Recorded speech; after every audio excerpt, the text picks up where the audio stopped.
por tanto, si no está pasando nada, la impresión que tienes es que no pasa nada. Lo que es interesante de la Jaima, que es relativamente reciente, es que está agrupando y convocando a gente joven. Esto es lo que es interesante. Que cada año hay gente distinta. Yo he estado en otras actividades que se hacen en la ciudad de Lleida, no en la universidad, sino en diferentes lugares, y te encuentras cada año la misma gente, porque nos interesa lo que sea, porque nos interesa el cine y te encuentras en el mismo lugar. En la Jaima se va sumando gente cada año. Es cuestión de echas un vistazo y lo ves. Y esto es un elemento de esperanza, porque es posible que acabemos pensando las cosas de una forma diferente. Es posible que los esquemas sobre los cuales se ha pensado el conflicto, que no es solamente este conflicto, hay otros conflictos parecidos al del Sáhara. El problema es que los hemos pensado desde una forma de entender el derecho, de una forma de entender las relaciones y la soberanía internacional, que hoy en día están en cuestión. Y como hoy en día está en cuestión la soberanía de los pueblos, está en cuestión que un organismo como la Organización Mundial del Comercio tenga que reglamentar cómo se produce el intercambio a nivel internacional cuando no tiene ninguna legitimidad política. Vale, es un poco duro, pero es exactamente así. No es la ONU. Si la ONU tiene poca, la Organización Mundial del Comercio no tiene ninguna. En este mundo en el que estamos hoy en día se están replanteando muchas cosas. Es muy interesante que se impliquen los jóvenes porque son los que van a tener más a ganar o a perder. Y eso es una sensación de esperanza. Desde un lugar periférico en el conflicto del Sáhara como Lleida, pero también hemos aprendido una cosa con el Sáhara y es que no hay periferias. Esto es otra pista. El Sáhara se ha mantenido, el problema del Sáhara se ha mantenido en un lugar absolutamente periférico, incluso en el mismo mundo saharaui. Porque en un campamento de refugiados hay un nombre que me ha gustado. Yo no sabía lo que quería decir, luego me he enterado, me lo ha dicho a través de Cafia, la idea de freak. ¿De freak? De freak. Yo lo he escrito de freak y de freak. Lo cual me ha llamado la atención porque en Madagascar, por ejemplo, las palabras que se afrancesan, conservan el le y ponen dos veces el artículo. Por ejemplo, el magache sopa es la sopa. Me sonaba bien de freak, me ha sonado lo mismo. Pero bueno, la idea de freak es el campamento. Pero no el campamento. Ahora cuando pensamos en campamento en el Sáhara, pensamos en los campamentos de refugiados, inevitablemente. Y un campamento de refugiados es lo contrario de lo que habíamos aprendido o lo que estudiábamos la gente que estudiábamos pueblos del Sáhara y del Sahel. Porque un campamento era un lugar que se movía y que estaba al lado de las zonas de pasto. Las zonas de pasto. Por lo tanto, era algo vivo y móvil. Es que los campamentos se han convertido en algo que sí que está vivo, pero que no se mueve. El poner el nombre de freak da esta sensación de que vamos a cambiar y nos vamos a mover. Os presento sin más a las dos personas que han querido participar con nosotros. Son dos estudiantes de la Universidad de Zaragoza, de Derecho y de Medicina, Laila y Abde. Han formado una asociación que se llama Le Freak. Han tomado este nombre. El nombre, pienso que el conjunto de Jaima, como el grupo, tiene mucho sentido. Y han querido participar en la Jaima que se hace en Lleida precisamente para compartir qué es lo que sienten, hacia dónde piensan que pueden ir, qué piensan que se puede hacer, qué es el conflicto del Sáhara, y qué puede dejar de ser en el futuro. Me he dejado una cosa que siempre me la dejo, y es que si os fijáis, me están traduciendo al lenguaje de los signos, que por cierto es un lenguaje internacional, que si hubiese aquí un japonés que entendiese el lenguaje de los signos, estaría entendiendo el lenguaje. Ah, no, entenderéis vosotros, ¿no? Vale, no lo entendería, pero podríais haber dicho, porque iba a ser un juego de palabras. No dejemos, es un lenguaje de signos pero nacional. ¿Vale? Bueno, sin más, os dejo. Una cosa. Pasarán un documental.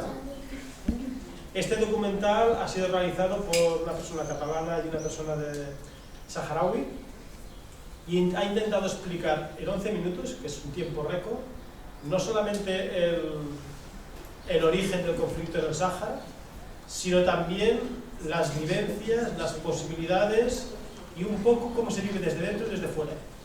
Ya veréis cómo lo que en 11 minutos han conseguido a nivel estético y emocional y explicativo es bastante sorprendente. 11 minutos es muy poquito. Y ya está. Ahora sí que lo dejo.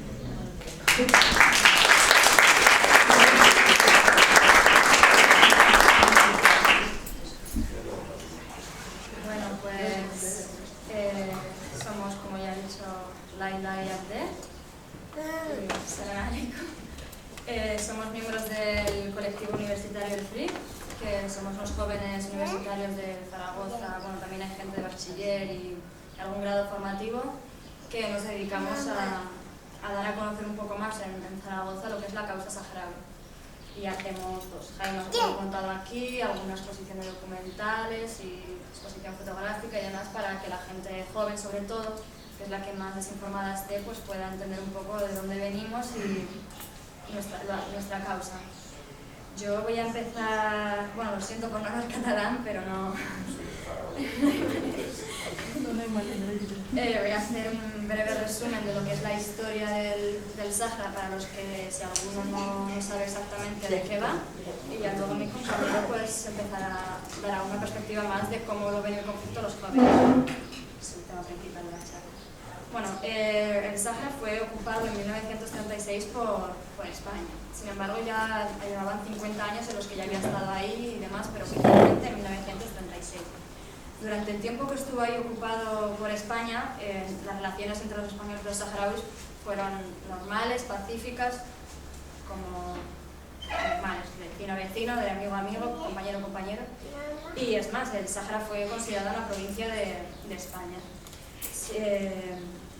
Sin embargo, cuando en 1965 la ONU dio como requisito para entrar a la Unión Europea que haya descolonización, y la ONU instó a todos los países que tenían otros territorios colonizados a descolonizarlos, pues se le dio un toque a España para que hiciera lo mismo con el Sahara. Sin embargo, España no lo hizo como lo hizo Francia o el resto de países, que fue más metódico y no hubo problema. España lo hizo con más chanchullero. Bueno, en 1973 se formó España todavía seguía estando, las fuerzas españolas seguían estando todavía en el Sahara, y se formó el Frente Polisario, que fue un movimiento político y militar que defendía los derechos que consideraban que tenía que tener el pueblo saharaui como tal. En 1975 finalmente las tropas españolas abandonaron el territorio saharaui, y ahí es cuando entró en juego Marruecos, que vio que había muchas posibilidades en ese territorio y decidió, a la vez que España se iba, entrar para ocupar ese territorio que decía que legítimamente le pertenecía, aunque realmente no es así. Esa entrada de Marruecos se realizó mediante la Marcha Verde, que fue organizada por aquel entonces rey, Hassan II, y era una marcha civil y pacífica, pero realmente ni fue ni civil ni pacífica, o sea, civil sí, pero pacífica no, porque entraron, sí que es verdad que entraron muchos civiles, pero lo que no sabía, de lo que no se informaba al resto del mundo, es que detrás de esos civiles había miles de militares que venían dispuestos a ocupar el territorio por la fuerza realmente. En 1976 Marruecos ya se hizo más o menos con el control del territorio y empezó los enfrentamientos, la guerra contra el Frente Polisario. Como motivo de esa guerra y de los ataques que se estaba recibiendo en ese territorio, mucha de la gente que vivía ahí, los saharauis, se tuvieron que exiliar pues, para proteger sus vidas, porque ahí por la guerra pues, no podían seguir, y entonces se fueron a Tinduf, una ciudad de Argelia, que se les permitió estar ahí y montar un campamento hasta que se solucionara el tema, que lleva ahí unos 40 años. La guerra entre Marruecos y el Sahara duró unos 16 años hasta que... La guerra duró unos 16 años hasta que la ONU propuso una comisión especial para resolver, para que se haga un referéndum en el Sahara, para que el pueblo saharaui decidiera si realmente quiere ser independiente o quiere anexionarse a Marruecos. Y se hizo una comisión que era la encargada de realizar ese referéndum, que fue la MINURSO. Pero ese referéndum por Marruecos básicamente siempre lo ha ido retrasando y retrasando, porque lo que quiere Marruecos realmente es que si algún día se llega a hacer el referéndum, que la mayoría de la población que iba ahí ya sea marroquí, o sea, ya esté asentada, y claro, si algún día se llega a hacer, vote a favor de Marruecos. Entonces lo quiere retrasar lo máximo posible y desde el 76, bueno, desde el 90 por ahí, hasta ahora se sigue esperando el llamado referéndum. Durante ese tiempo se construyó un muro, el muro de la vergüenza, que se le llama, que tiene una longitud de más de 2.700 kilómetros y que está formado por 6 muros que divide totalmente el Sáhara y que ha provocado que las familias estén totalmente separadas, que los que están en los campamentos de refugiados no pueden tener prácticamente ninguna relación, ni en aquella época ninguna, ahora con los teléfonos aún, con sus familias que se habían quedado en el territorio. Este muro consta de otros 6 muros que iban separando las ciudades más importantes del Sáhara para que no pudiera haber comunicación entre ellas. Y está formado por miles y miles y miles de minas antipersona para que cualquiera que se le pasara por la mente acercarse, muriera. Y es el segundo muro más grande del mundo después del de China, que es importante destacar, y cada 4 o 5 kilómetros Marruecos tiene un búnker con soldados marroquíes que tienen un radar y demás para controlar que no se acerque nadie y dispuestos y es más, lo hacen a pegarle un tiro al primero al que se acerque. Bueno, a partir de entonces, como ya he dicho, la población saharaui pues, ha vivido separada. Unos se han quedado en la zona que ahora está ocupada por Marruecos, otros están en los campamentos de refugiados y otros pues estamos aquí en España, en otros países de Europa y demás. En la zona ocupada actualmente viven más de 300.000 saharauis y es una zona que le interesa mucho a Marruecos porque tiene una de las minas de fosfato más, creo que es la más grande o de las más grandes del mundo, y eso a Marruecos le interesa porque es un buen recurso económico que puede explotar. Además es una zona donde hay muy buena pesca y a Marruecos también le interesa por eso. En la zona ocupada hay quien la describe como una prisión de cielo abierto, puesto que los saharauis que viven ahí están totalmente reprimidos, no se respetan ni los derechos humanos, ni hay libertad de expresión, ni nada, es como una prisión, y en la que Marruecos tortura a la población, los mete en prisiones, los encarcela en condiciones infrahumanas y secuestra sin motivo alguno, tanto a mujeres como a hombres, no hace distinción en este sentido. Y es una zona en la que es difícil llevar una vida normal porque no se puede llevar una vida normal, porque no puedes expresar realmente lo que tú quieres, porque estás todo el rato con el miedo en tu cuerpo de qué es lo que te puede pasar a ti o a tu familia, si dices lo que piensas o apoyas tu país. Luego está la zona liberada, que es una zona en la que el Frente Polisario le ha ido ganando con el tiempo a Marruecos, pero es una zona que no está poblada porque ahí solo hay minas antipersona y que causa la mayoría de las víctimas entre la población. La mayoría de víctimas se carga la gente que va por ahí, a los beduinos que van por ahí, al ganado y a todo lo que hay por ahí. Y ya en los campamentos de refugiados, que es donde yo soy, ahí es un territorio que cedió a Argelia para los saharauis que querían exiliarse, que tuvieron que exiliarse, y es una zona árida, es el desierto, está al lado de la ciudad de Tinduf, pero no está tampoco comunicado con lo que es bien comunicado ni cerca de la capital, ni hay muchos recursos tampoco. En esa zona viven más o menos unas 170.000 personas y viven gracias a las ayudas humanitarias, porque no hay recursos allí. Comen gracias a la comida que les dan las ayudas, trabajan algunos de la organización de lo que son los campamentos, otros tienen algún trabajo en Argel y demás, pero se vive de la ayuda comunitaria. Y está dividido en 5 campamentos, que son Leyun, Dakhla, Auser, Smara y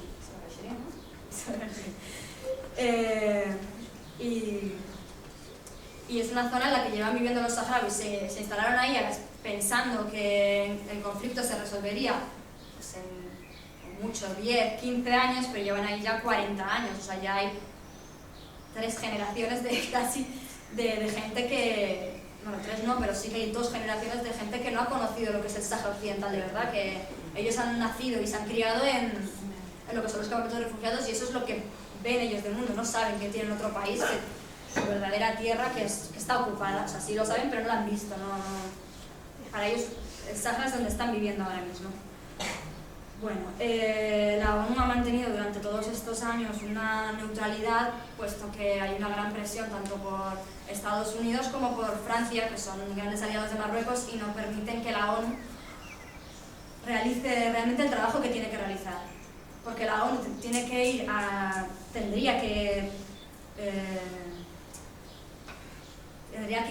invocar, o sea, hacer que se haga ya el referéndum, y mientras se hace, hacer que se respeten los derechos humanos en la zona ocupada, dar más ayudas a la gente de los campos de refugiados, etc. Pero por el veto que tiene en Francia, siempre que se ha hablado del tema, Francia se ha negado, porque Francia es un aliado, va de la mano con Marruecos, porque tiene muchísimos intereses, y entonces mientras no se pueda cambiar eso, la ONU no hace nada. Y bueno, y aquí estamos esperando y haciendo presión los jóvenes y los mayores, todos los que podemos, y que ahora, gracias a las nuevas tecnologías, internet y demás, podemos dar a conocer más todavía lo que está sucediendo. Pues lo que intentamos es hacer más presión, que cada vez haya más gente que conozca lo que está pasando, porque cuanta más presión haya, esto funciona así: si das presión, actúan, si no, pues les da igual. Entonces eso es lo que estamos haciendo, y ahora ya, esto es un poco el breve resumen de lo que es la historia del Sáhara. Ya has de pasar. Hola, muy buenas, yo soy Al-Islam. Salam alaikum. También me vais a perdonar que no hablo catalán, así que daré mi intervención en español. Como dijo mi compañera Leila, que es la presidenta de un colectivo universitario que tenemos en Zaragoza, que es el colectivo universitario El Fric. ¿Qué es el colectivo El Fric? El colectivo El Fric es una unión de jóvenes saharauis que se intentan organizar para, entre otras cosas, dar a conocer lo que es la causa saharaui entre la gente en Aragón y no solo en Zaragoza, y además intentar luchar por los derechos del estudiantado saharaui, que carece de muchos recursos que no tiene un estudiante de muchos otros países. Nuestra juventud gusta del lujo y es maleducada. No hace caso a las autoridades y no tiene el menor respeto por los de mayor edad. Nuestros hijos de hoy son los verdaderos tiranos. Ellos no se ponen de pie cuando una persona anciana entra. Responden a sus padres y son simplemente malos. Ya no tengo ninguna esperanza en el futuro de nuestro país si la juventud de hoy toma el poder. Porque esa juventud es insoportable, desenfrenada, simplemente horrible. Nuestro mundo llegó a su punto crítico. Los hijos ya no escuchan a sus padres. El fin del mundo no puede estar muy lejos. Esta juventud está malograda hasta el fondo del corazón. Los jóvenes son malhechores y ociosos. Ellos jamás serán como la juventud de antes. La juventud de hoy no será capaz de mantener nuestra cultura. Estas frases representan lo que muchos adultos piensan realmente. Pero pensemos por quién fueron dichas. La primera la enunció Sócrates, que vivió alrededor del 460 a.C. La segunda por Hesíodo, en el 720 a.C. La tercera la dijo un sacerdote, en el 2000 a.C. Y la última fue descubierta en un vaso de arcilla en la antigua Babilonia y actual Irak hace más de 4.000 años. La juventud, desde siempre, ha representado el cambio social, para bien o para mal. En el caso saharaui, la juventud ha liderado el camino hacia la independencia. En 1968, un joven estudiante de periodismo, recién licenciado, creó la Organización Avanzada por la Liberación de Seg el Hamra y Río de Oro, más conocida como Movimiento de Liberación del Sáhara. Una organización que, debido a la fuerte represión que acaecía en los últimos años de la dictadura franquista, tuvo que llevar a cabo sus actividades en la clandestinidad. Dicha organización sería el embrión de lo que hoy conocemos como el Frente Polisario, el Frente Popular por la Liberación de Seg el Hamra y Río de Oro. Si no fuera por ese joven, padre libertario, de lo que es el independentismo saharaui, tal vez yo no hubiera crecido en el seno de un pueblo de libertad, sino bajo una cruel ocupación marroquí que me privaría de mis derechos más básicos y de cualquier tipo de dignidad personal. Todos sabemos lo que le pasó al joven Basiri. Después de una manifestación en el Aaiún en 1970, la conocida como manifestación de Zemle, donde murieron y fueron heridos muchos saharauis, que dicha manifestación aplastó brutalmente la Legión Española, este joven, Basiri, fue localizado, detenido y probablemente torturado y fusilado a las afueras del Aaiún. Hasta hoy en día se desconoce el paradero de Basiri. Hablemos de otro joven saharaui, el Weli Mustafa Seyed, más conocido como el mártir Weli. Este otro joven saharaui, estudiante de Derecho y miembro fundador del Frente Polisario, también fue el primer presidente de la República Árabe Saharaui Democrática y el segundo secretario general del Frente Polisario. Este visionario y joven elocuente fue el artífice de la resistencia armada saharaui frente a la ocupación. A la firma de los acuerdos tripartitos de Madrid el 14 de noviembre de 1975, el mártir Weli decía: el Sáhara nunca ha sido marroquí. El reino de Marruecos no podrá justificar que el Sáhara haya formado parte del reino alauita. A lo largo de la historia, Marruecos nunca envió ningún gobernador marroquí al Sáhara Occidental, ni tampoco los saharauis han rendido nunca pleitesía alguna a ningún monarca marroquí. Y solo existían lazos de tipo comercial entre comerciantes saharauis y marroquíes y entre gente de la misma religión del Islam, la cual confesan ambos pueblos. Cosa que muchos años después, y luego de una larga investigación, corroboraría el Tribunal Internacional de La Haya. Estas personas ejemplares en la Revolución Saharaui empezaron su lucha y su visión personal desde su juventud. Por tanto, hay que cuidar y estimar la juventud, ya que, como se dice siempre, es el futuro de la nación. Pero esto no deben ser palabras vacías. La juventud tiene que tener responsabilidades, puestos de mando, voto y decisión, cosa que desgraciadamente no vemos muy a menudo entre la cúpula y los dirigentes del Frente Polisario. Pero la juventud sigue y seguirá esperando su oportunidad para demostrar su capacidad y su valía. Nos tomaría horas resumir la visión de la juventud saharaui, y más respecto al conflicto casi eterno en el que ha nacido y crecido. Pero de una cosa podemos estar seguros: la aplastante mayoría juvenil está en contra de este status quo que nos han obligado a respetar. Estamos en contra de que se desperdicie nuestro presente en un desierto inhóspito, sin ni siquiera una esperanza de labrarnos un futuro, o de que se nos discrimine y oprima hasta la saciedad en nuestra propia tierra, por extraños que no reconocemos nunca como autoridad. Desde esta postura es fácil tomar decisiones desesperadas, desde los miles y miles de jóvenes que piden desesperadamente el retorno a la acción armada, hasta los jóvenes de la diáspora, que piden urgentemente una purga entre los ya muchos dirigentes corruptos del Frente Polisario. Aún con todo, sigue existiendo esa generación preparada para tomar el relevo. Nuestra nación cuenta con una juventud decidida por la enseñanza de sus madres y sus padres y preparada por su experiencia en el exilio. Esta experiencia nos ha enseñado que sin lucha y sacrificio no existen milagros. En el Estado español nos encontramos con una juventud, liliputiense quizá, que es, pero desde luego organizada y valerosa, que lleva a cabo la difusión de la causa saharaui.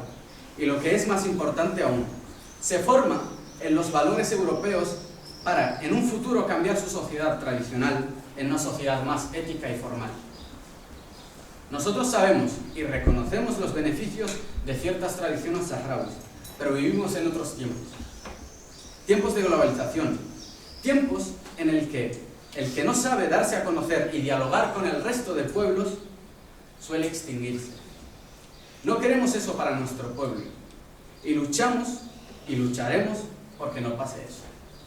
Necesitamos una juventud culta, preparada, con ideas renovadas, para retomar la antorcha moribunda de la revolución. Necesitamos una juventud libre, sin ataduras, con capacidad de decisión y capacidad de acción. Para terminar, diremos que la juventud hasta la independencia caminará siempre detrás de la estela del Frente Polisario, pero siempre con sus propios pasos y decisiones. Esta juventud plural y diversa, cuyo único hábitat natural es un Sáhara libre e independiente, luchará siempre por la consigna del primer artículo de la Declaración Universal de los Derechos Humanos. Todos los seres humanos nacen libres e iguales en dignidad y derechos, y dotados como están de razón y conciencia, deben comportarse fraternalmente los unos con los otros. Muchas gracias. Muchas gracias.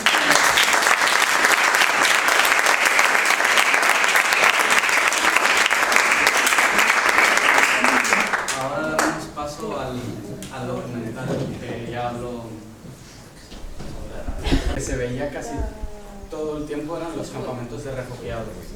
No sabréis que los campamentos de refugiados están en un lugar llamado Lejnade, la Jamada en español. ¿Qué es la Jamada? La Jamada es el desierto dentro del desierto. Es decir, el Sáhara, que es el desierto más grande del planeta Tierra, tiene lugares peores y mejores. Pues el peor lugar en el que te puedes encontrar es en Lejnade, que es donde están montados los campamentos de refugiados saharauis, y es el lugar que cedió Argelia a la República Árabe Saharaui Democrática. También donde se escuchaba música así un poco rockera, lo que aparecía eran los territorios ocupados. La situación es muy distinta. Los campamentos de refugiados, tienes libertades, tienes derechos, vives sin, en principio, represión, y vives libremente con dignidad, pero muy humildemente o muy modestamente. Luego está la otra parte, que es la que divide el muro en dos, que son los territorios ocupados, donde está la mayoría de la población saharaui, y es donde la población saharaui vive reprimida, vive oprimida, vive sin los más básicos derechos individuales. Apareció una imagen, no sé si os acordaréis, donde aparece un ejército cargando contra lo que son unas jaimas. No sé si recordaréis la imagen. Eso es el campamento de Gdei Mizik, que tiene una honorable mención dentro de lo que es el conflicto saharaui. El campamento de Gdei Mizik fue un campamento que se hizo a las afueras del Ayun, porque la población civil no se podía manifestar dentro de la propia ciudad debido a la represión policial que había. Simplemente por manifestarte o levantar una bandera saharaui, podías acabar desaparecido o muerto al día siguiente. ¿Qué hizo la gente? Se fue a unos 15-20 kilómetros de lo que es la capital, el Ayun, y montó lo que se llama el Campamento de la Dignidad de Gdei Mizik. El Campamento de la Dignidad se fue volviendo cada vez más grande, la gente acampaba para luchar por sus derechos a las afueras. Los marroquíes se dieron cuenta de que empezó a ser demasiado multitudinario. Llegaron a haber más de 20.000 personas acampadas a las afueras del Ayun. ¿Qué pasó? De repente, un día, a las 5 de la mañana, el ejército marroquí, con fuego vivo, con tanques y con carros de combate, invadió el campamento y lo desmanteló. Habiendo un montón de muertos, de heridos, en el campamento había gente de todas las clases sociales, de todas las edades. De hecho, incluso en el campamento hubo una víctima que portaba nacionalidad española. Era saharaui, pero portaba nacionalidad española. Y España no se pronunció al respecto, ni siquiera condenó los actos del campamento de Gdei Mizik y la forma en que lo desmantelaron. Después del campamento de Gdei Mizik ocurrió otra cosa. Un juicio militar, cosa que debería estar prohibida a civiles saharauis. Los supuestos organizadores del campamento. Prácticamente a todos les cayó más de 20 años de cárcel y a la mayoría cadena perpetua por un juicio militar a civiles. De hecho, es más, la historia es aún más amarga. Uno de dichos enjuiciados fue condenado a cadena perpetua, se llama Hassan Aleya, se encuentra aquí en España, porque resulta que cuando se hizo el juicio militar él se encontraba aquí realizando un curso de formación. Se le condenó sin estar presente a cadena perpetua. Pidió el asilo político a España ya que es un represaliado por el régimen marroquí, y España le denegó el asilo político. Luego en segunda instancia recurrió y ahora está en manos del Tribunal Supremo. Pero el Ejecutivo en principio le denegó el asilo político.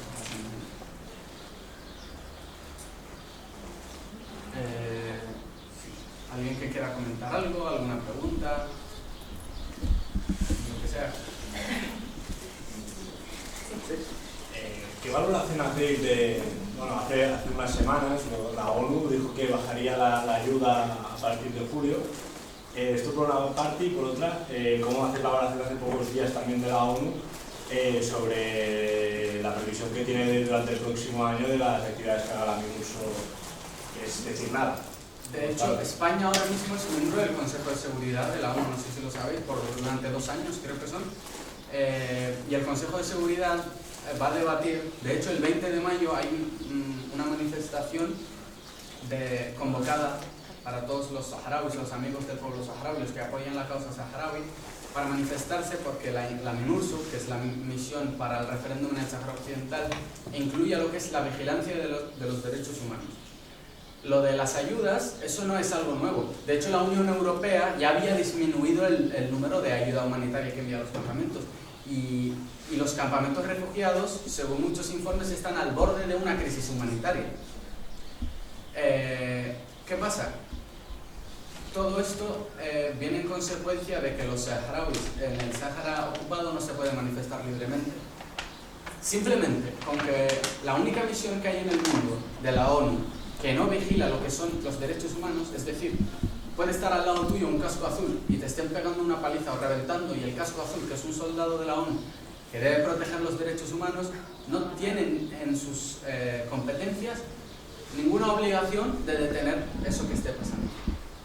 ¿Qué pasa? ¿Cuáles son las consecuencias de esto? Las consecuencias de esto es que día a día, mes tras mes, año tras año, haya muertos, torturados, heridos, desaparecidos a manos del régimen marroquí, de lo que se llama el Makhzen, que son la inteligencia interna marroquí, y sí, simplemente por el hecho de una manifestación pacífica, que nunca ha habido, ni hay desde el alto del fuego manifestaciones violentas en lo que es el Sáhara ocupado. Te lo voy a preguntar también de otra manera, que como la ONU ha dicho en los últimos días que sigue todo igual, y también se ha hecho público en internet una carta de llamada desde algunos grupos de jóvenes, no sé si de ocupados de los campamentos, ¿qué valoración hacéis sobre eso? De hecho, eso es un asunto muy peligroso. De hecho, incluso el Polisario, según últimos informes, ha dicho que si la ONU sigue con la connivencia que tiene con Marruecos, podría, llegado el caso, dejar de tener mano blanda en el tema de... Eso es un problema muy grave, porque cuando ya se va repitiendo varias veces, la juventud en los campamentos de refugiados, démonos cuenta que es una juventud prácticamente sin futuro, sin oportunidades laborales, sin oportunidades formativas, es decir, es una juventud casi muerta. ¿Qué pasa? Que en situaciones desesperadas mucha gente toma decisiones desesperadas. Cuando ocurrió lo del campamento, se desmanteló el campamento del DNC, hubo miles de jóvenes en el Ministerio de Defensa y en las distintas regiones militares del Polisario que pedían fusiles o armas para aliarse a tiros con Marruecos. Y la juventud, demos cuenta que el Sáhara es un país muy joven, la media de edad no supera los 21 años. Es decir, hay una población joven potencialmente muy enorme. Entonces, y esa juventud cada vez, incluso aquí en España, tiene más la visión de que por la vía pacífica ya han pasado más de 20 años y no lleva a ningún lado. Ven como sus compañeros, sus compatriotas, sus primos, sus hermanos en los territorios ocupados les violan, les maltratan, y ellos, que están bajo el refugio del Polisario, lo único que quieren es portar un arma y retomar la acción armada. Ha dicho que la media de edad son 21 años. ¿Dónde están las personas mayores? Bueno, esto no es demográficamente la cuestión saharaui no es muy distinta a lo que es el norte de África. Si miramos países como Argelia, Marruecos, incluso Mauritania, la media de edad casi nunca supera los 20 y pocos años. En el Sahara ocurre una cosa, que es que en los últimos años, y sobre todo después del alto el fuego, ha habido un boom de natalidad. Las personas mayores están los mártires de la guerra, están los que están en los campamentos, que tienen, en el Sáhara ocurre una cosa, que es que los sistemas de servicios sociales son sustituidos por lo que es la tradición familiar. Por lo tanto, las personas mayores siempre se quedan, o ancianas, en casa de sus hijos o sus nietos cuidándolos. De hecho, incluso es más, hay un centro en los campamentos, en Heide, cerca de Rabuni, que es donde están las personas mayores que fueron mutilados o heridos en la guerra. Hay bastantes personas mayores, pero desde luego la pirámide poblacional es desde luego una pirámide.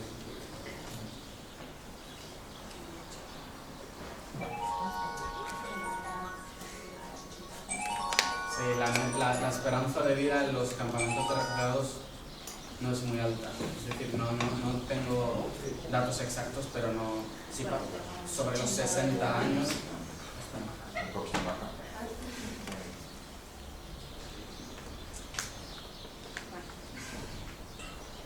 ¿Alguna pregunta más?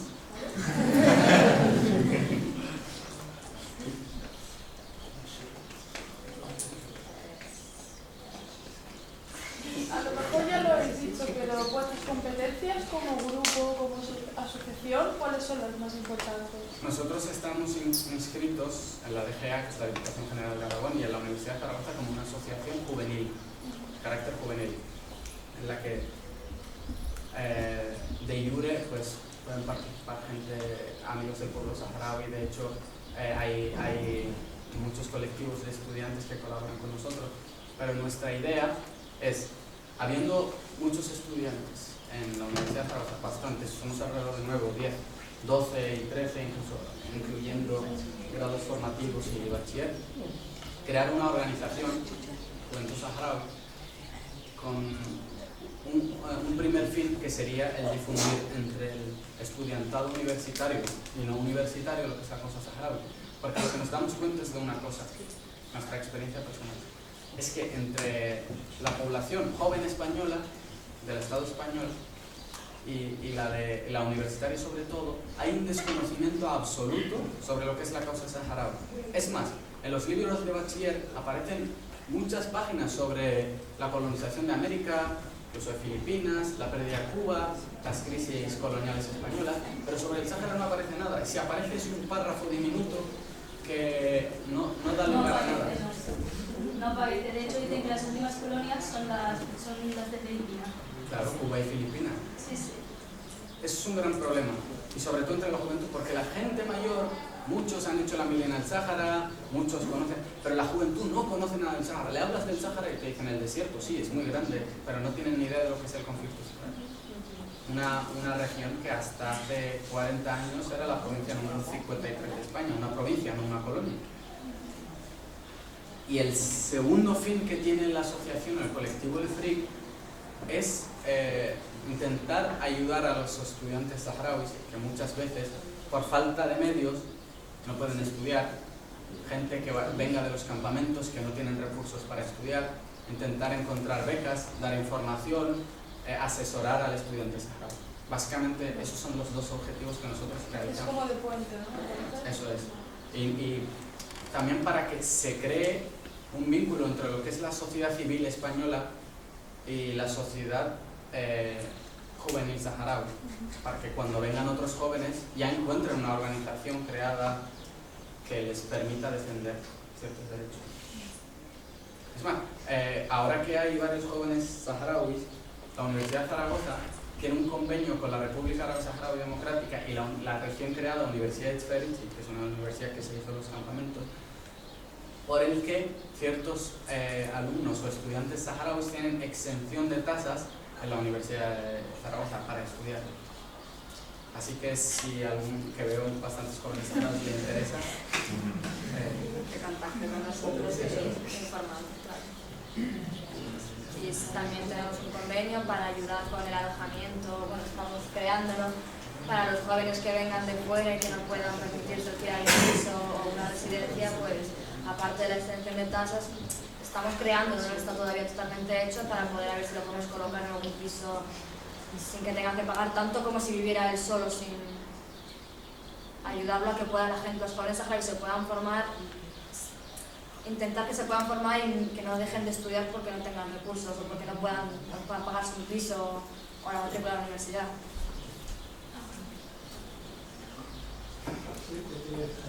Yo creo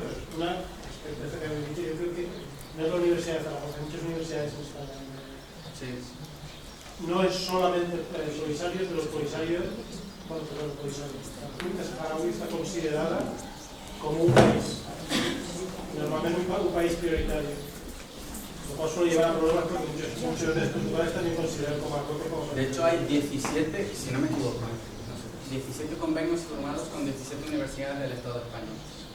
Es más, hay ciertas universidades como la de Jaén que lo que hace es, en los campamentos hay una escuela de enfermería que forma enfermeros. La carga formativa no es tan amplia como aquí, obviamente, pero lo que hacen ciertas universidades, sobre todo la de Jaén, es traer estudiantes saharauis licenciados en la escuela de enfermería y que hagan aquí un máster o una especialización. Y están un año o dos y luego se vuelven y todo lo que ha aprendido repercute en la población saharaui de los campamentos. Porque hay una falta brutal de lo que es el ámbito sanitario de profesionales en los campamentos.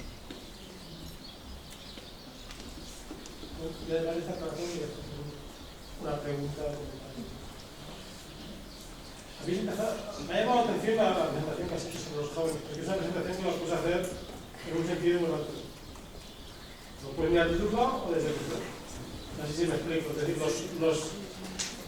a lo largo de la historia los mayores se han quejado de los jóvenes diciendo que no iban a mejorar y al revés, los jóvenes han dicho que llegarían y cambiarían las cosas y sí que han ido cambiando las cosas, pero no muy rápidamente.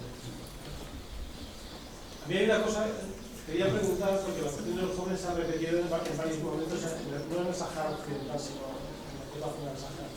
Y concretamente en el caso de Mali, tuvo bastante importancia un movimiento llamado Shumar, que eran Tuareg.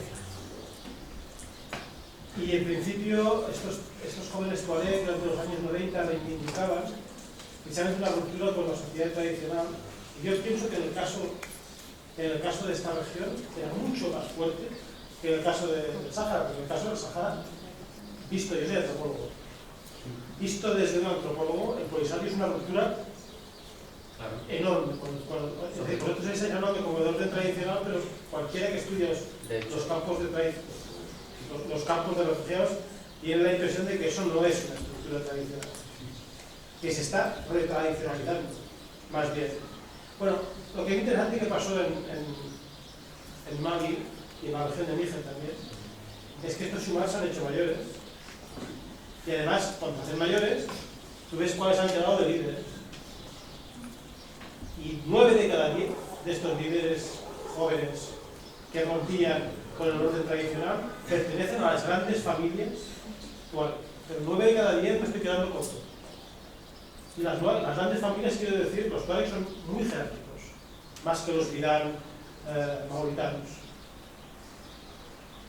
Están en el tope, no son de más o menos clase media, no, forman parte de los grupos más altos. Y lo más interesante es que cuando se ha llegado al acuerdo de paz, que no se quiere dar, por muchas razones, no ha firmado, porque no ha sido la firma, pero quién de alguna forma ha sancionado el acuerdo de paz dentro de los grupos de los Kel de Mali, era Menocao, que es un señor que lleva 50 años de Menocao, o sea, en el líder religioso, no es un joven, es un señor muy mayor, al cual en ningún momento habían tenido en cuenta durante el conflicto los analistas, pero ha sido la persona que han utilizado los antiguos jóvenes para poder representarse colectivamente. Claro, sé que el caso de Mali es bastante diferente por muchas razones, pero claro, lo que está pasando con las aguas, el mismo concepto, no sé qué influencia puede tener en ello. No sé. Dos preguntas, claro. ¿Qué influencia puede tener por ahí? Y luego, ¿qué pensáis Yo creo que habéis hablado mucho de sustitución de jóvenes con los ancianos, pero yo creo que o llegáis a una alianza con los ancianos o con los mayores, o la cosa va a ser complicada. Porque de hecho, lo que ha sorprendido bastante de la gente que hemos observado lo que ha ocurrido en los Sáharas durante bastante tiempo, es cómo se ha mantenido una causa en principio imposible. Ya lo habéis explicado por qué es imposible. Porque ni el lugar, ni las condiciones son las posibles. Y lo ha conseguido una generación que evidentemente ahora puede ser acusada de corrupción, que lo ha conseguido esta generación. Claro, yo creo que no es tanto sustituirla, como de alguna forma generar, no sé cómo decirlo, una especie de ciclo. ¿Qué pistas tenéis por eso? Sobre lo primero, en lo que es la sociedad saharaui, hay una ruptura clara en el 74, cuando lo que se llama Eight Larbain, que son las 40 tribus más poderosas del Sáhara, que es como lo que lo que mandaba sobre el Sáhara, renuncian y dimiten en favor de lo que es el Polisario, que no conoce de tribus. Y entonces el Polisario prohíbe lo que es la tribu, o el reconocerse o la institución de la tribu hasta los hechos del 88. Entonces, a partir del 88 sí que hay un retroceso más tradicionalista. Sobre lo de la sustitución de jóvenes, nosotros no nos referimos, ni siquiera, es que nosotros lo que no queremos es que se tenga en cuenta, no estamos desmeritizando, no sé si la palabra es correcta, lo que se ha hecho. Es más, creemos que es algo prácticamente imposible de hacer. Lo que estamos diciendo es que hoy en día la cosa es distinta a como era antes. Antes el mundo estaba dividido en dos. Estábamos con Estados Unidos, estábamos con Rusia. Había más posibilidad de una estrategia política. Hoy, sin embargo, todo se basa en la información y la comunicación. Y los dirigentes que hay actualmente, muchos de ellos, no todos, hay gente muy preparada en el Polisario, lo que no ven es que dentro de la propia juventud hay un caldo de cultivo que se puede utilizar muy bien para lo que es la causa. Hay gente que sabe idiomas, hay gente que ha hecho carreras en el exterior, que ha estudiado en países extranjeros. Esa gente se puede ir utilizando, yo no digo sustituir, digo que se puede ir utilizando para crear una fuerza bastante mayor y más preparada. Y más formada en otros ámbitos que no se ha formado la generación anterior por distintos motivos. Pero desde luego lo que no venimos a decir es a quitarle mérito a lo que se ha hecho. Creemos que lo que se ha hecho es prácticamente imposible de hacer. Claro, lo que vamos a decir es que los jóvenes tienen ahora mismo una visión mucho más globalizada del mundo y saben cómo actuar, porque lo que dice, hablan idiomas, han viajado, han visto lo que se cuece en cada país, han estudiado carreras específicas que pueden ayudar muy bien. Entonces lo que se pretende es que los jóvenes vayan introduciéndose para aportar un mayor, no nivel, sino mayores puntos de vista y no sé cómo explicarlo, más globales, para que el Polisario no se centre solo, que la gente que los dirigentes lo han hecho muy bien y están, pero claro, los jóvenes tienen más puntos de vista y no sé cómo quiero decir, que es más global y pueden aportar mucho que los que están ahora no ven. Eso es lo que queremos decir. Además, tú te fijarás, tú que eres antropólogo, que desde que se hace la apertura comercial en lo que son los campamentos, empiezan a ver lo que son clases sociales, realmente, por poder adquisitivo o lo que sea. De hecho, si tú analizas la sociedad saharaui ahora y analizas lo que el libro de Sofía Caratini, Hijos de las Nubes, ves muy pocas similitudes, la verdad, porque ha cambiado mucho y la globalización es un hecho real y afecta a todos, afecta tanto a los saharauis como a los de Nepal. Que la globalización tiene cosas muy malas y también tiene cosas muy buenas. La globalización te abre al mundo y da a conocer el conflicto. La juventud, como fuerza de recambio, con energía, lo que podría hacer es que la causa saharaui se eleve a un ámbito más internacional y no tanto como los de siempre, Estados Unidos, Francia, España y Marruecos y Argelia. Bueno, no sé, no quiero acabar. Eso me parece interesante, pero creo que tendréis que plantearlo de una forma más clara. O sea, la impresión que tienes cuando miras el proceso del Sáhara es que en realidad los dirigentes saharauis aprovecharon muy bien la situación. Porque si tú miras la cantidad de personas que estaban hablando del Sáhara, era un conflicto, claro que era Francia, en los años que estaba pasando desde que salía del problema de Algeria. El problema de Algeria se acabó en el 64, pero duró. lo que estaba pasando en el Sáhara me parecía nada, comparado con lo que es que ocurre. Yo creo que teniendo en cuenta que estaba en una situación periférica en los problemas que estaba en la época de Vietnam, el sudeste asiático, maximizó las posibilidades internacionales. Claro, si tú dices ahora, la situación es diferente porque no está la Guerra Fría, y eso es cierto, ya no puedes jugar con la guerra, y me parece normal que las nuevas generaciones propongan nuevas estrategias. Pero no acabo de ver cómo estas estrategias, no sé qué las planteéis, no veo cómo se puede conocer como esta estrategia para mover más a la comunidad internacional. La comunidad internacional, en los últimos años, está mostrando un inmovilismo respecto a las causas de los derechos colectivos impresionante. O sea, Un ejemplo, yo os lo digo. Timor Oriental. ¿Cuándo se independizó? 2004. Prácticamente el mismo caso que el Sáhara Occidental. ¿Qué pasó en Timor Oriental?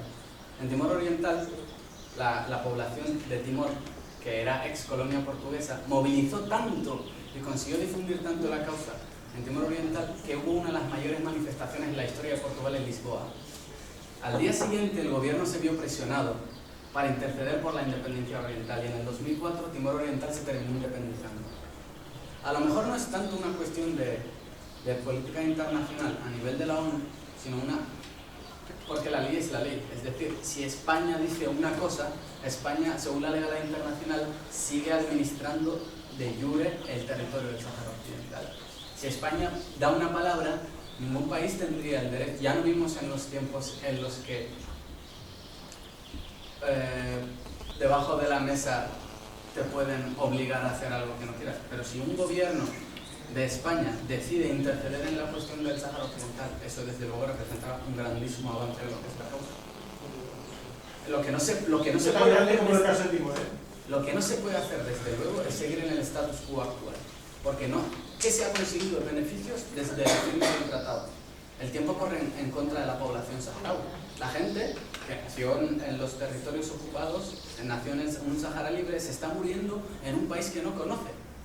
La gente que empezó la revolución se está muriendo. Ya tiene que haber un recambio y tiene que cambiar la cosa. No se puede permitir porque cuanto más esté la asentación de Marruecos, más habrá un cambio cultural en la propia población saharaui, que ya lo está viendo en los territorios ocupados, y por lo tanto el tiempo corre en contra. Hay que utilizar ya otras soluciones si algo no funciona. Y esa visión renovada la puede dar muy bien lo que es la juventud. Creemos nosotros, y no estamos planteando estrategias determinadas, y yo no te puedo dar, pero digo que la juventud sí que está preparada para ello. ¿Las nuevas estrategias o soluciones de las que hablabas pueden pasar por tener más protagonismo mediáticamente de alguna forma?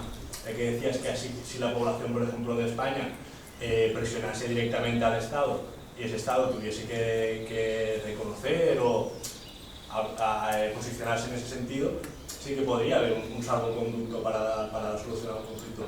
Entonces quizá la estrategia tiene que pasar por ahí, porque sea una guerra más mediática, para intentar visibilizar más el conflicto de alguna manera. Tal vez. Simplemente con el hecho de que haya una embajada saharaui aquí en España es un grandísimo paso. Es decir, la única gente que les niegan la nacionalidad, porque España tiene una ley por el que si eres de una colonia y has tenido antepasados españoles puedes tener derecho a pedir la nacionalidad. A los únicos que se les niega son a los saharauis. De hecho, el pasaporte saharaui, que es reconocido por muchos países, en España no se reconoce. ¿Esto qué es? ¿De dónde viene? Simplemente con el hecho de que se reconozca lo que es la República Saharaui Democrática, pondría en gran aprieto a Marruecos, en grandísimo aprieto. Es más, incluso la lucha armada es viable. En el caso saharaui, la ONU reconoce que es legítima la lucha armada del pueblo saharaui para independizarse, porque es un territorio sin descolonizar. Es decir, que el pueblo saharaui retome las armas es legítimo, porque le han echado de sus casas, tendrá que retomar la tierra que le han quitado. Yo lo que digo, o nosotros lo que decimos, es que la juventud debe ser partícipe en formalizar una estrategia, porque serán los que gobiernen en un futuro.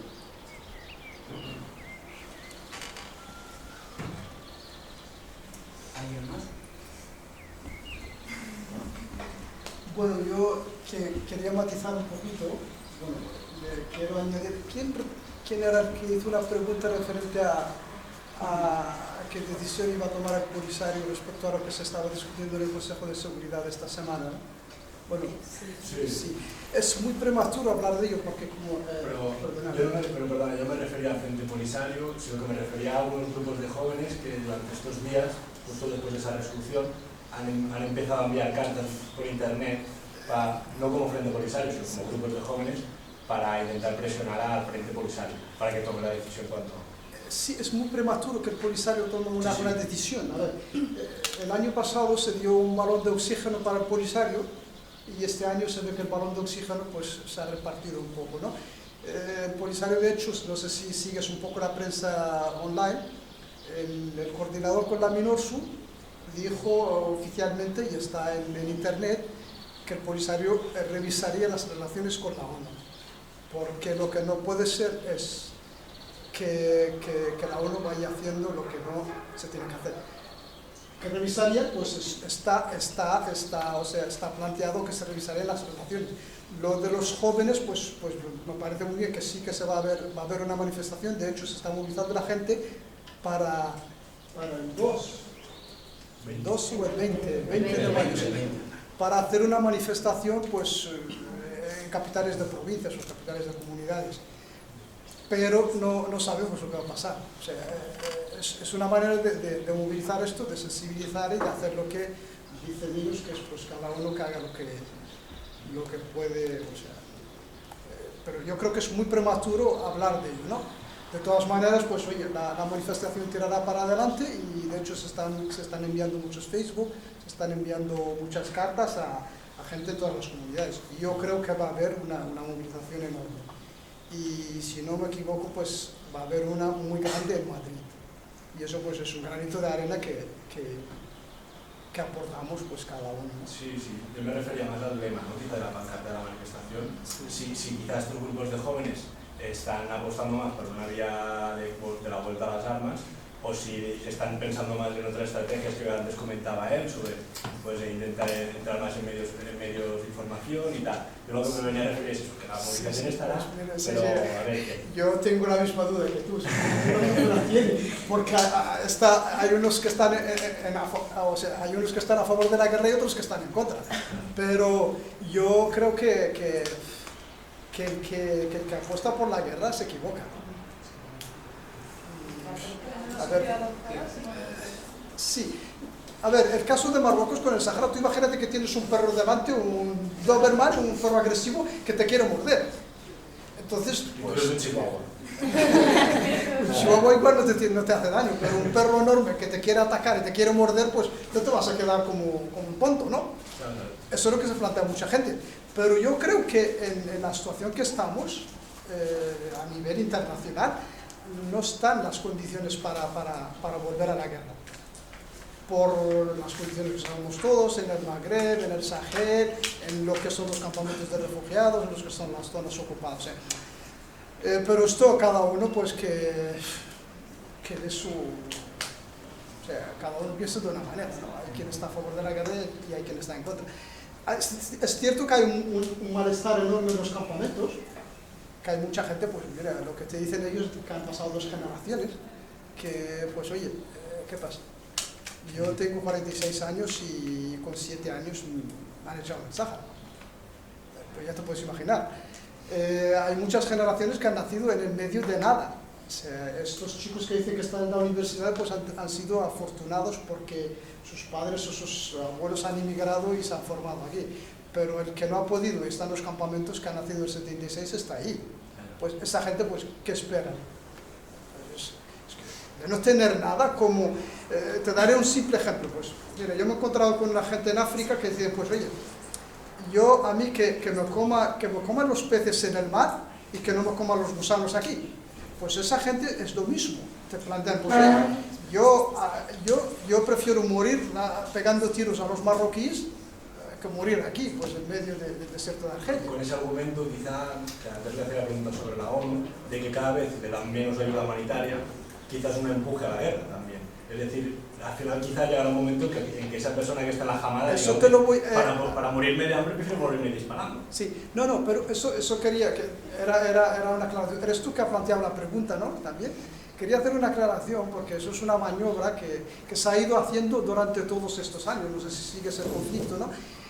Eso es una presión porque según Marruecos, según la propaganda que vende Marruecos en el exterior, que en los campamentos de refugiados hay 5.000 personas. Las estadísticas que da Marruecos oficialmente en sus medios informativos, que en los campamentos hay 5.000 personas. Los que habéis ido a alguno, pues creo que 5.000 pues habrán en una daira.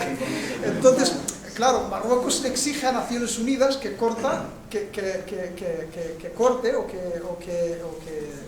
se llama? Que corte la ayuda humanitaria.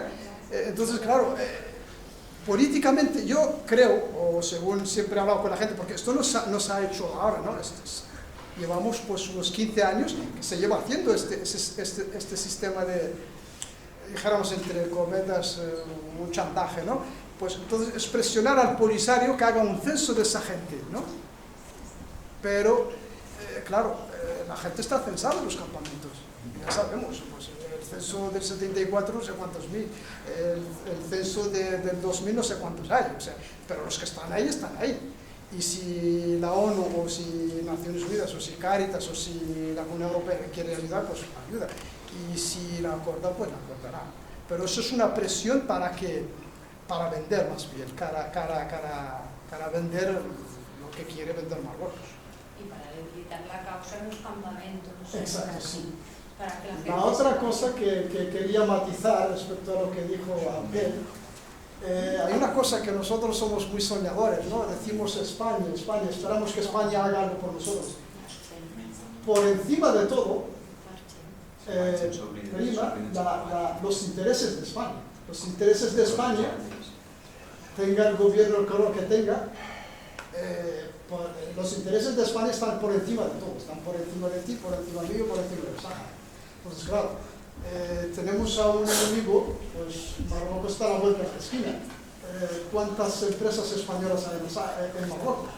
¿Cuántas hay en Sáhara? Entonces, yo creo que eso es un falso sueño que tenemos todos y decimos, oye, España haga algo, España no espera nada de ello. Y además, durante todos estos años hemos seguido la política española, tanto de unos como de otros, grandes o pequeños. España no va a hacer nada por el Sáhara, por el simple hecho de que los intereses de España están por encima de los saharauis, por encima tuyo y por encima de mí. Entonces, pues, eso es un simple matiz que quería hacer. La otra cuestión, el que preguntó, ¿quién era el que preguntó la edad, no? Yo creo que la cifra que habéis dado de la juventud, ¿no? De la juventud de Sáhara, es cierto que hay mucha juventud, pero exactamente no, claro, dicho la media de 20,6 creo que son la media de edad, según la CIA. La media de edad. Igual esa esperanza de vida. No, la media de edad, es decir, si haces el corte de edad y haces la media de todas las edades, son 20,6. Y no es una cifra tan mal hecha porque en Argelia son 21 y poco y en Marruecos son 21 y poco. Pero la media de edad, no sé calcula esto. Pues sumando todas las edades y dividiéndolas entre el número de personas que hay. La nuestra está Una media aritmética. Sí, la nuestra está en 21. 20,6, creo que es. Bueno, 21, no sé. Bueno, pues no sé, yo ya no. Que nos han contado si ya me dan su dígame que nos han contado. No, yo creo que. A ver, la matemática no falla, si es una media, es una media. No es de una estadística, es de una estimación. Sí, es una estimación que la habrá dicho antes. No se ha basado en nada. Sí, porque hay muchos viejos en los campamentos. De hecho,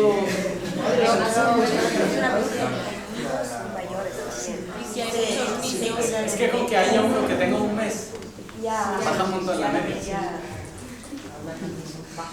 Hay una cosa que quería comentar, yo también pienso lo mismo que tú. Yo creo que la solución no pasa por España. Si España apoyase, tendría un peso relativo. No, la solución Pero pasa no, por pero no nosotros. vendrá por aquí. Pero como no viene por España, tienes que pensar qué aliados tienes que buscar. Y yo lo que había pensado durante años es que los aliados estaban en Marruecos. Esto es lo que yo... De hecho, hay un movimiento marroquí que